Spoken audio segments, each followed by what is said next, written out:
How to fix Roblox error code 9007 service instances unavailable.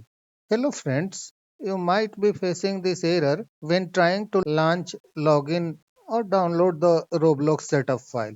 This problem occurs because of server side issue. The error is like this. The error also occurs when you try to play Roblox using Microsoft Store. You can check the current server status of Roblox.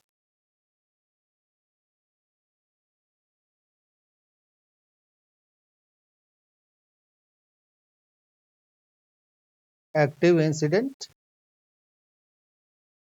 issue joining the website, incident status, service disruption, components, user, player and creator, location, website, games, game join. The company is currently investigating the issue. Here is the statement. We are investigating issue preventing users from accessing the website. So wait for a while until the server is repaired and the server becomes up. That's all friends. Thanks for watching the video.